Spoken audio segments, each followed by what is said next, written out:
Hi, everyone. Well, we promised you more on the internet, so here it is. I'm Katie Couric here with Dr. John LaPook, and we're talking about vitamin D because a big study came out today about vitamin D and breast cancer. And before we get to that, John, let's talk about vitamin D in general because it seems like it's the latest wonder vitamin. We've been hearing so much about it in recent months. Right. Why is it important?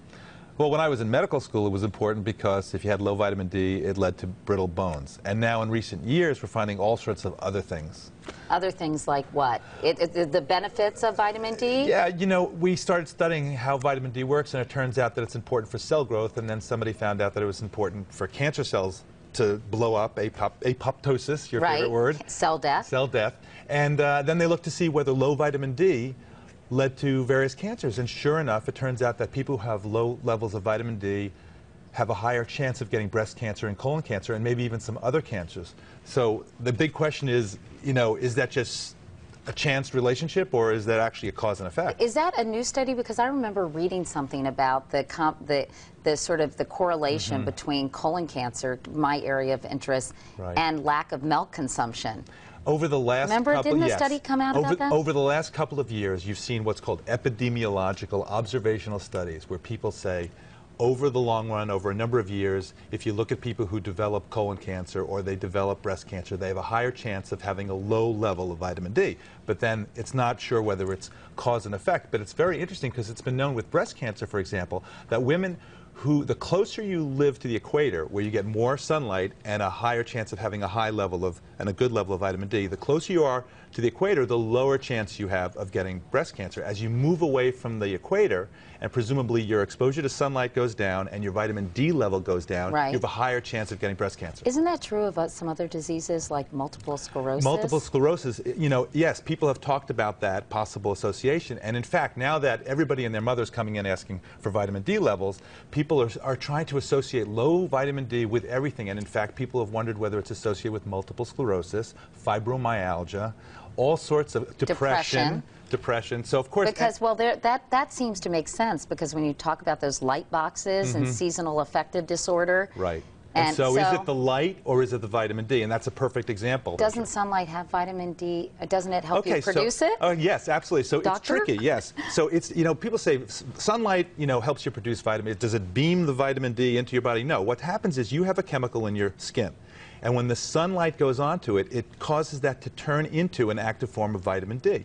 So if you have sunlight exposure, then you can get vitamin D. And right now, we're avoiding the sun for good reasons, you know, in terms of not going into tanning salons, and trying to be, you know, get sunburns.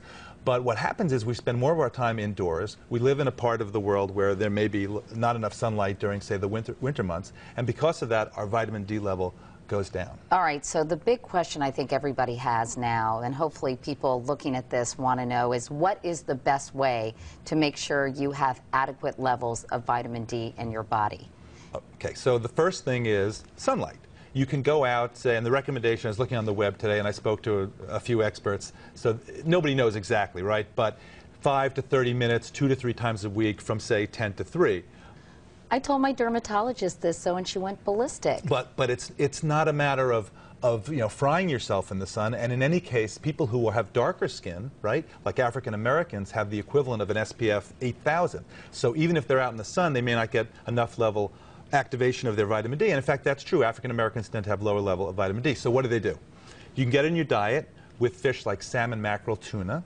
It is in milk. And then you can get mercury to boot. Yeah, I know that we did that other piece saying, as I was reading that, I said, oh, but in the other piece we said everything in moderation, including excess, right? Right. I mean, you can get it in milk, okay, but there's not all that much fortified. There's 400 international units in a quart of milk, and who's drinking a quart of milk these days, especially as an adult? And you know what's interesting I found out today, I did not know this, is that they put in the vitamin D at the very end of the process. So when they make cheese, cottage cheese, yogurt, they're taking out the milk before they add in the vitamin D. So you're not getting extra vitamin D from having those products, like cheese. I didn't know that until today. I did not know that either. I did not know that.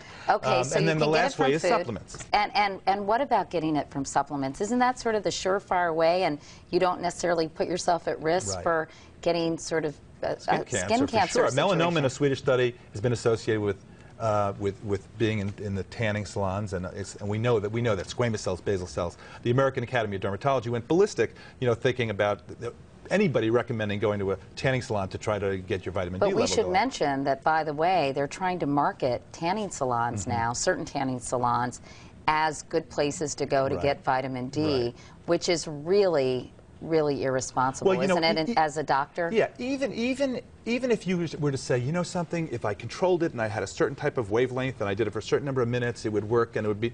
Why do that? It's not a regulated industry. So who knows? Would you send your daughter or son into some tanning salon where you're not sure exactly what they're getting? It's much easier to, number one, get a vitamin D level, know what you're starting out with, which I think is a reasonable thing to do, especially in older people. And number two, there are supplements. Now, here's the caveat. The RDAs, the recommended daily allowance of these things, it's kind of a moving target a little bit. It's 400 international units or maybe 600 as you get older. You can take it from supplements, but think about it. When you take a multivite, there's 400 international units of vitamin D in that. You take some calcium, there's 200, 400, even 600 international units in that. And don't you have to have vitamin D in conjunction with calcium to make the calcium absorb in your bones? Very good, and it has positive effects in the kidney too. You need to get it absorbed from the gastrointestinal tract, and you need to have the vitamin D there. And you need magnesium too, so that's why people say to take magnesium. But with their calcium supplements. With their calcium supplements. But one of the, Shani Silverberg, who's a world expert today, I spoke to today about calcium metabolism, and she said, what's happening is people are coming in, they're getting a little bit of vitamin D from here, a litlittle bit from there, and then on top of that, you can go on the net and you can just order vitamin D. It's not really regulated. So they're coming in with vitamin D toxicity. Yikes. And what's the problem with that is that you can get too much calcium in your urine, and that can lead to kidney stones, and you can have other problems. Okay, my head is spinning, but I think we got the points across. All right, Dr. John LaPook, thank you very much, and hopefully we were helpful to you guys too. We hope you have a great weekend, and we'll see you later.